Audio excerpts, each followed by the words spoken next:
Hello, friends. Welcome to the pod today, a place to discuss all aspects of policy related to Ukraine. In so many ways, Ukraine sits at the crossroads of modern history where East meets West and freedom meets totalitarianism. Thank you for joining during these unprecedented times in the middle of peace negotiations related to Ukraine and Russia, America, Europe. The whole world is watching and involved. So it's an important time to dig deeply. We want to have a great conversation today with our guests. We want to provide more light than heat. That's the idea of today's podcast. I'm joined by Ambassador Gregory Slayton, and he's the author of a great new book. You see here, Portraits of Ukraine, a Nation at War. I'm going to read his bio from the cover. Ambassador Slayton is a former U.S. senior diplomat and recipient of the Distinguished Foreign Service Award from members of Congress. He's also a best-selling author, Silicon Valley venture capitalist who was an early investor in Google and Salesforce. He earned his honors graduate degree from Dartmouth College and Harvard Business School and earned a master's in Asian studies from the University of Philippines as a Fulbright scholar.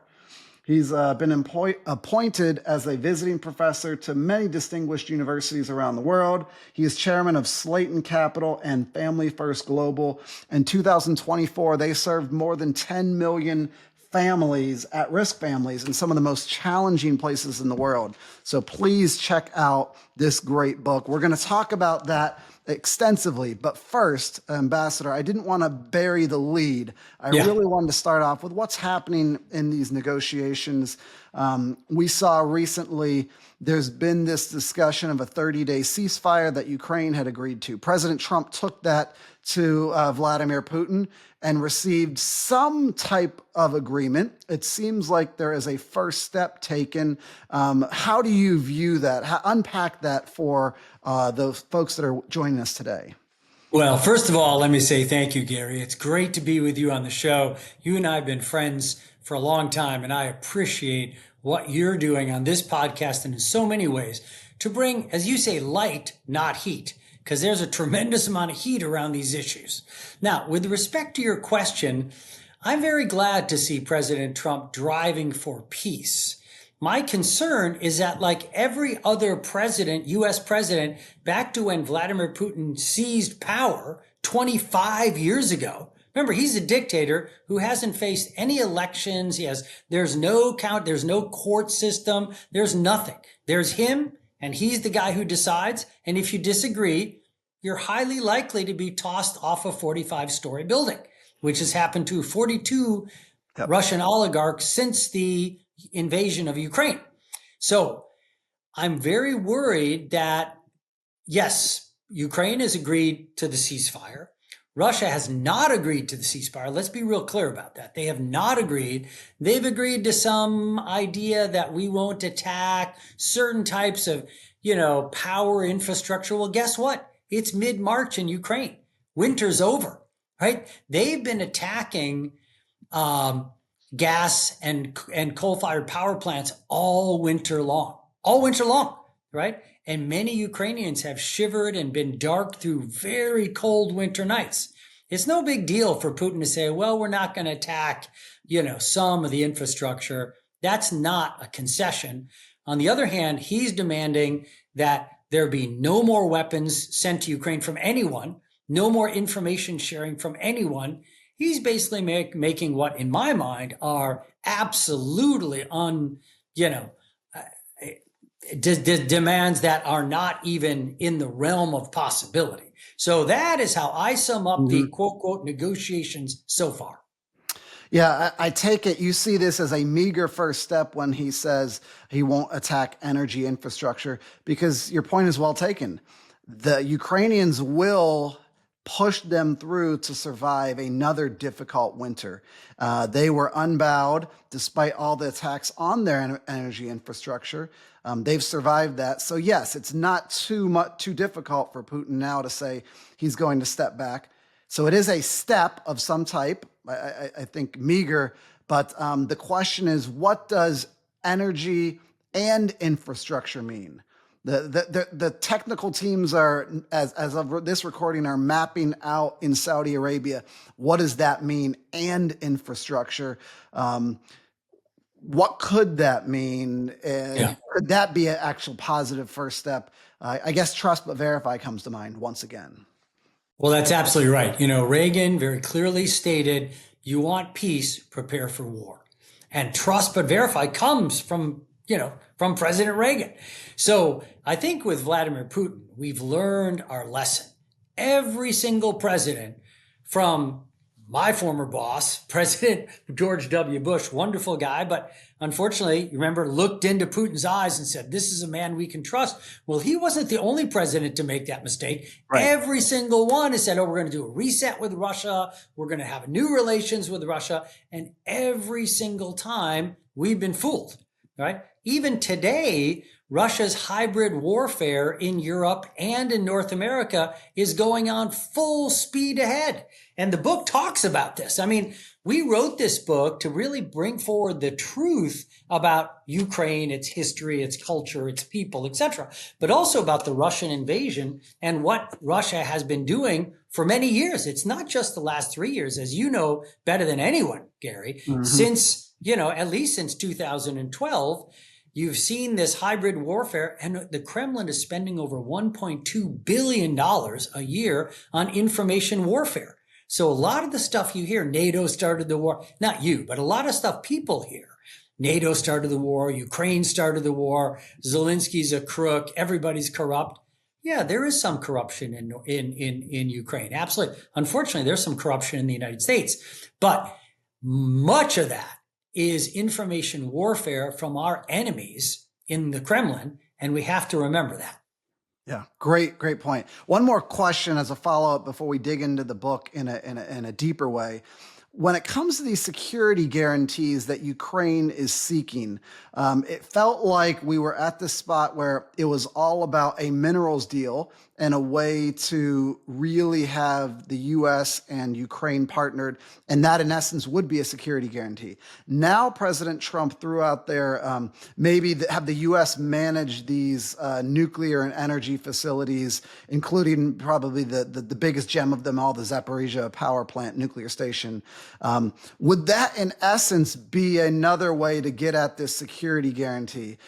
In a way, put Ukraine and the United States in the same economic bed together?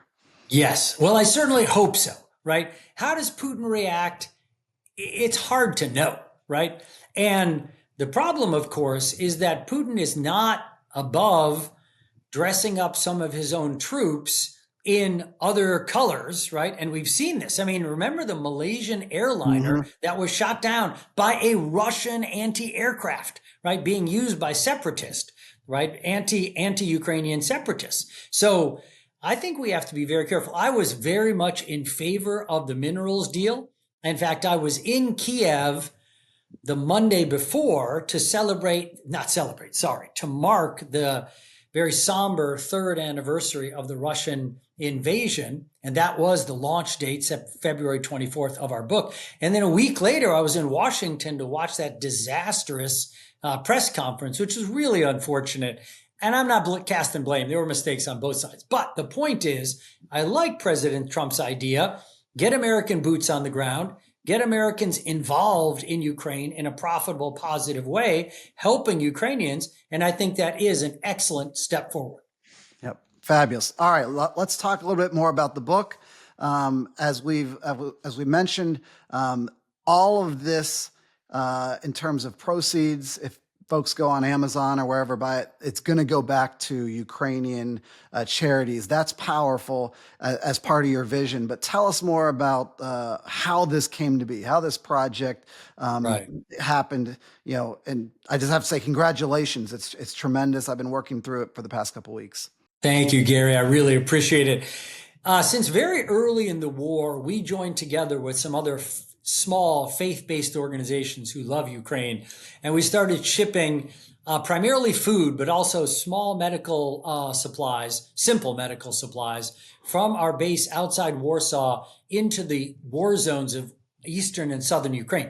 Today, we've shipped in over 16 million pounds. Now, we're a small member of this team. I don't want to take credit for this. But we're happy to be a part of it. We have great Ukrainian drivers. We have great Ukrainian distributors, mostly churches, also synagogues, community centers. And these are in cities and villages, and you've been there, Gary, where there's nothing left. There's no supermarket. There's nothing, right? So if you want to feed your family, you got to find food, right? Now, yes, most people have left, but there are older people. They're very, young families. There are people who, for whatever reason, don't want to leave. So that's been part of what we've been doing literally since a couple of months after the Russian invasion. But about 2.5 years ago, we started to see, obviously, the need continue to increase as Russian bombing museums, bombing churches, bombing schools, bombing hospitals. So all kinds of civilian casualties, and of course, donor fatigue setting in. So we've done books like this before, and we set out, we had a great team in Ukraine, a great team in Poland, a great team in the United States, and we put together what many have said is the definitive book on on the war in the context of Ukrainian history, Ukrainian culture, Ukrainian language, and everything. Because you can't understand this war if you don't understand at least a little bit about the reality of Ukraine. No, it was not founded by Russians. No, it's not a part of Russia as Kentucky is a part of the United States. No, in fact, Moscow, as you know, Gary, was founded by people coming up to Kiev Rus, coming up from Kiev. At points, Kiev has owned parts of Russia, at times Poland owned most of Western Ukraine, and at other times Kiev owned Belarus. So, the historical borders have always shifted around. But one thing there's no doubt about is that Russia invaded Ukraine without provocation. No provocation. Tens of millions, and I'm not kidding, tens of millions of Ukrainians either killed, wounded, lost their homes, lost their villages, or have lost, a loved one. Tens of millions out of a country of only 40 million people when the invasion happened. So we really wanted to do two things, Gary. Long answer, sorry. One is to provide resources for the great charity of Ukraine. And you can order the book on the website, portraitsofukraine.org, or on Amazon, doesn't matter. It's the profits, 100% of the profits, and some of the charities that we're supporting are on the website, so you can see them. If your viewers have another idea, let us know, because we're fine. We want to benefit. We just struck a deal today with a great charity that we want to support. But the other thing is, again, this information warfare. Our enemies take advantage of our democratic freedoms, and they infiltrate, and they basically tell lies and all kinds of stuff. It's information warfare. We want to push back with the truth, and we want to document the truth. And that's why this book is extensively documented. Thousands of footnotes in this book. So if people I didn't know that, I want to look that up. Sure, look it up. Here it is, right? Yep. And that's the two reasons we wrote this book. Yeah, folks really need to understand you get so much information that unpacks this many-layered onion. As a host, I've talked about this many times. Every time you pull back a layer of the onion of Ukraine's story, you get to another layer. Yep. So it's 200 pages, but lots of valuable maps and history and pictures all throughout. This thing is just packed, like an encyclopedia, but beautifully done. And the verbiage it's accessible to an average reader. Thank you so much. I was on with Greta Van Susteren just a few days ago. Greta said, this is the heaviest book I've ever picked up. And you're right, 280 pages, lots of images. So we don't want people to just fall asleep, right? You can really get a taste and a sense of what is Ukraine, even if you've never been there.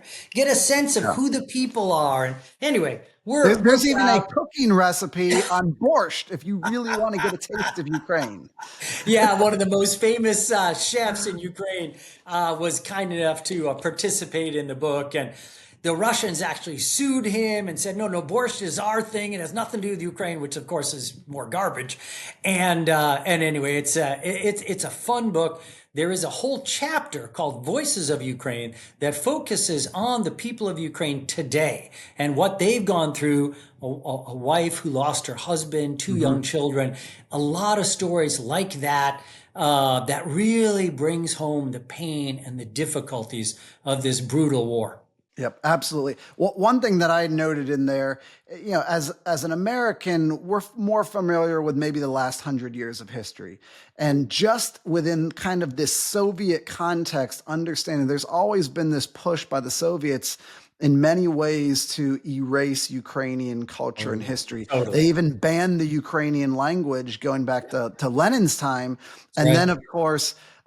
There was the terrible man-made famine that Right. was used to exterminate so many Ukrainians. Maybe if you could understand, just help people understand from a historical perspective, what is Holodomor and how does that fit with the Ukrainian psyche and why it's so difficult for them to trust Russians during this negotiation? Yes, Gary, I'm so glad you mentioned that because many Americans, good Americans, good folks, they don't realize that there is a tremendous amount of history here, and almost all of it, not all of it, but almost all of it is negative. So Right. back in the 20s and 30s, there were three massive famines in Ukraine and Russia. And these were due mostly to disastrous communist policies, that everybody owned everything together and that meant nobody worked. And, communism is a complete failure everywhere it's tried. But what Lenin and Stalin both did is they sent soldiers, massive numbers of soldiers into Ukraine to basically steal all the crops they could, put them on trains back to Moscow and St. Petersburg.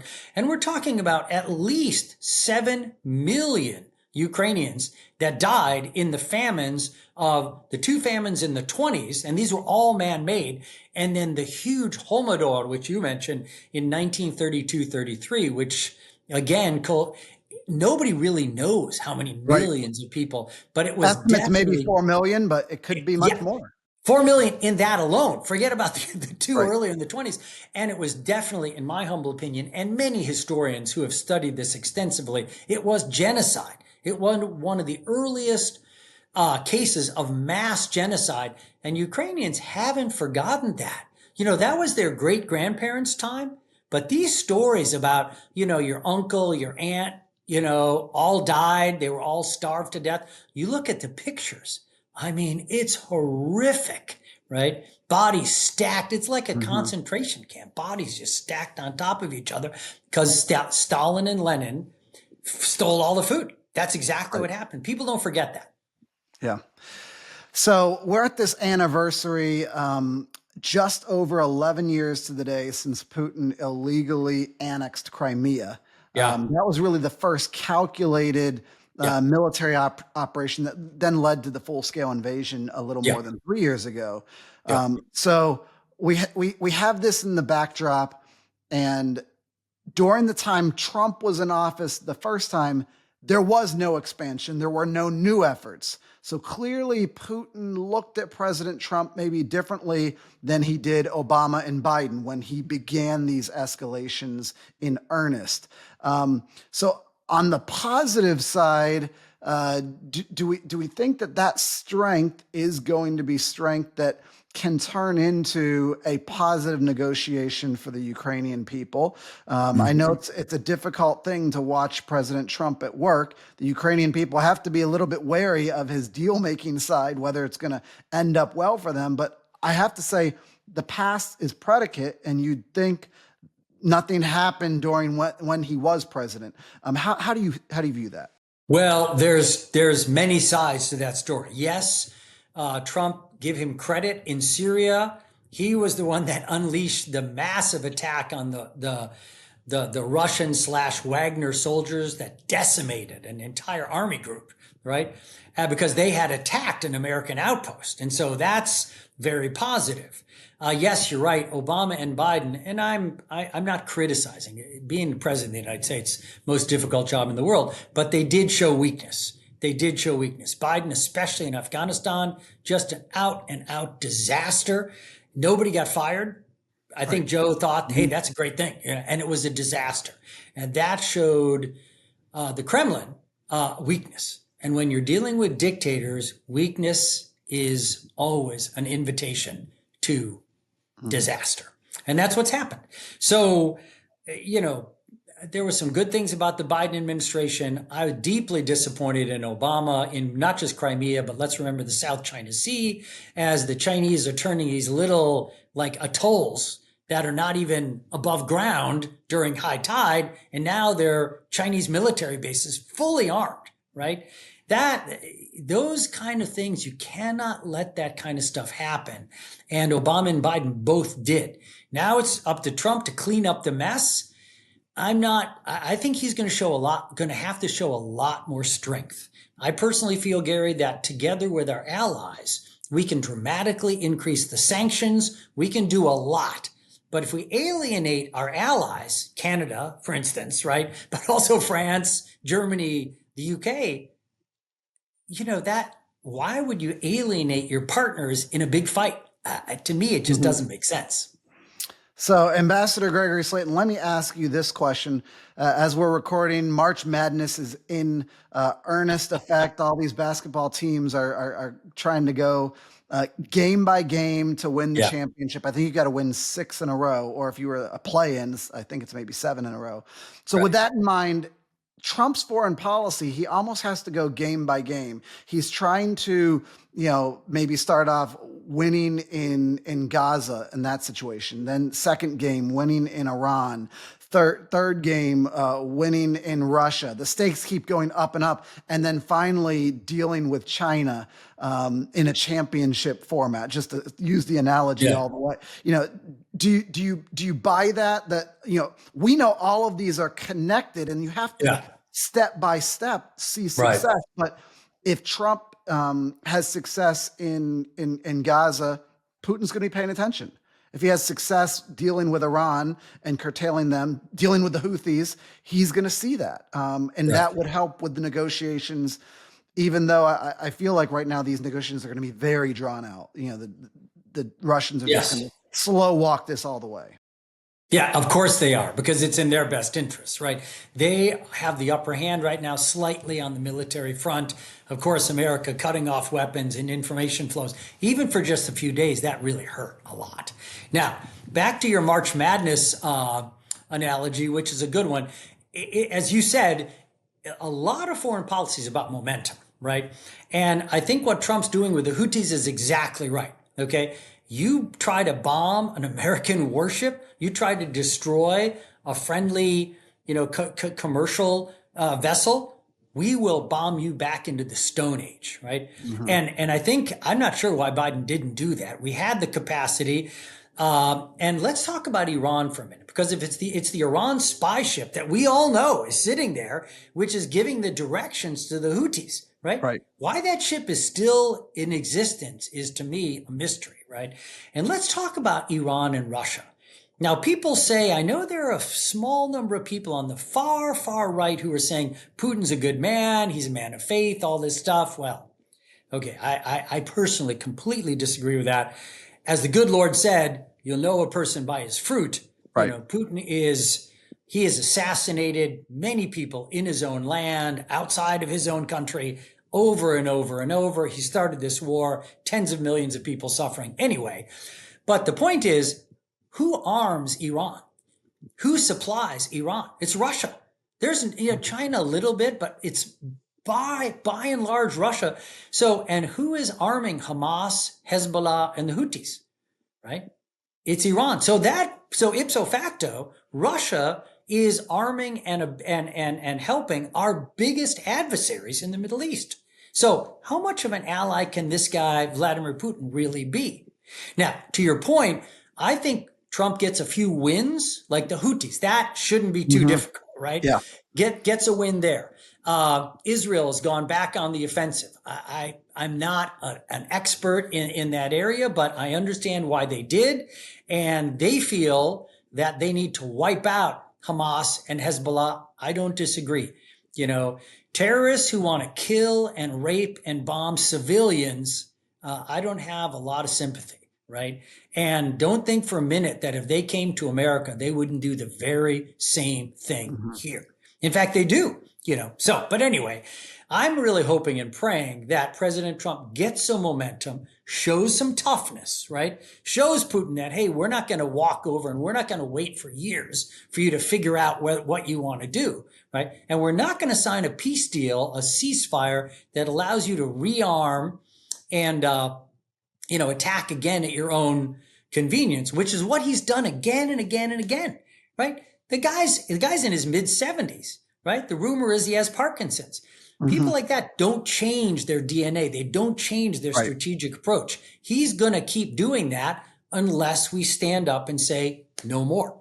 Right. If you look at Putin's list of demands, it's just outrageous. He asked for Outrageous. Ukraine to bow down in every possible way and give him a full-blown victory, not have any peacekeepers, not have any troops, Yeah. no security guarantees, no U.S. intelligence, no U.S.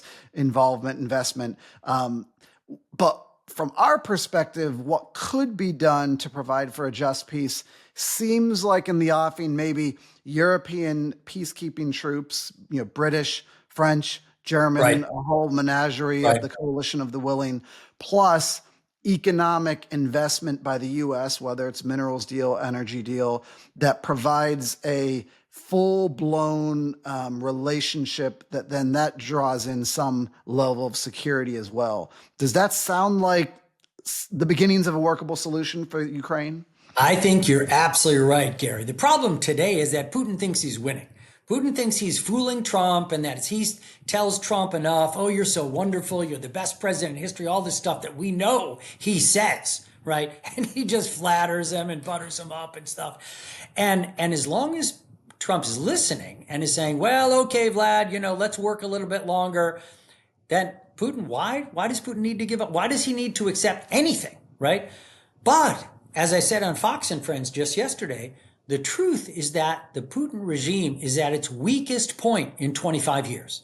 Its economy is in very dire shape. Entire industries, the coal mining industry, the entertainment industry, a number of industries are in dire shape, literally on the verge of bankruptcy for simple Inflation reason. is huge there too. Inflation is in the teens. Interest rates are in the 20s, if you can even get a loan. And there is no able-bodied workers. They're all gone to the defense industry. So these labor-intensive industries are just Or to the meat grinder on the front lines. I mean, yeah, that's today's right. number was Exactly. Exactly right. 250,000 Russian troops have been killed, Yeah. and a total, including that, 900,000 killed or wounded. Correct. And don't forget the million or so younger Russians in their 20s and 30s who have left the country.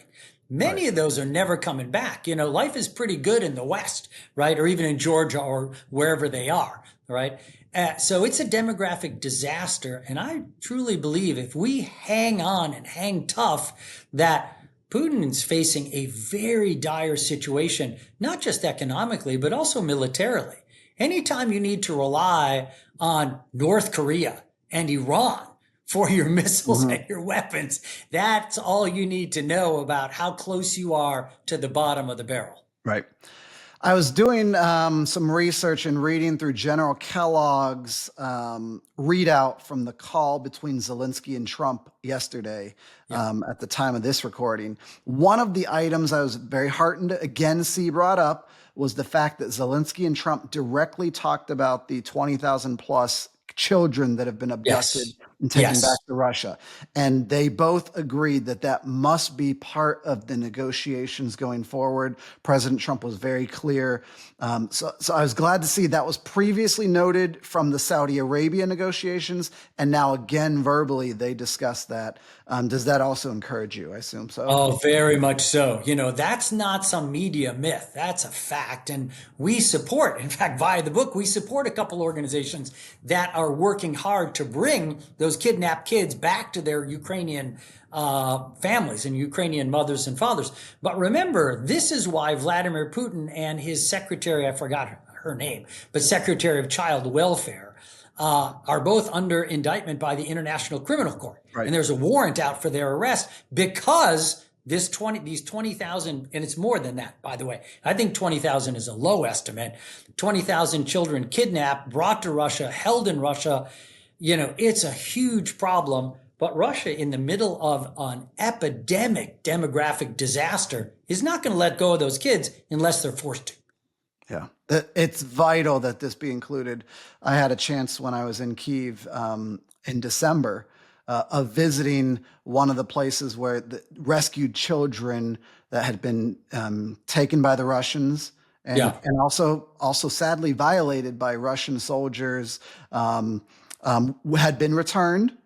And the one girl who I met had decided, hey, she was going to follow through and have this child, which was the product of a war crime.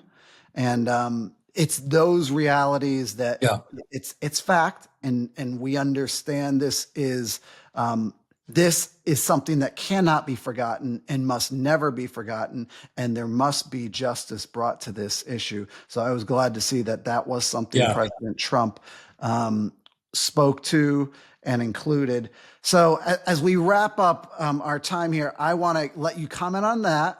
And Yeah. then also, if there's one thing we didn't discuss today that really needs to be brought up that you'd just kick yourself if you didn't mention, share what that might be as well. Well, thank you, Gary. Let me comment. I'm so glad you mentioned about the war crimes, because reporting on that in the beginning, the bodies around Kiev and stuff, I mean, that the reporting was quite good.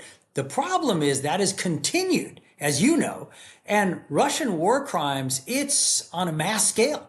It's on a mass scale. And again, in the book, we document a lot of that, rapes, not just of little girls, but little boys. I mean, it's just like, oh, you just shake your head, innocent kids, just horrible. So I think the world has to demand justice, as you say. And to your question, what's one thing that I want to encourage all of your listeners and all of your viewers? We cannot sit idle. Yes, we all have jobs. Yes, we all have families. Yes, we have to take care of our responsibilities. But in the 1930s, too many Americans sat on their hands when Adolf Hitler was beginning to rampage through Europe, right? There were even Americans who said, Hitler's good. He's brought order to Germany and blah, blah, blah. It's not an exact analogy, but we've got a murderous dictator who's shown us time and time and time again that his respect for anyone else's life is nil, right? And we need to stand up and say no more. And everybody listening, if you're not doing something, writing your congressman, writing your senators, going to DC, joining in peaceful ways, of course, letting our leaders know that Ukraine is in our fundamental best interest. This war isn't a Ukrainian war only. This is a war for everything you and I believe everybody that's listening believe in, right? Freedom, democracy, and the rule of law. That's what this war is about for Europe, for America, for all the peace-loving nations of this world. That's what this is about.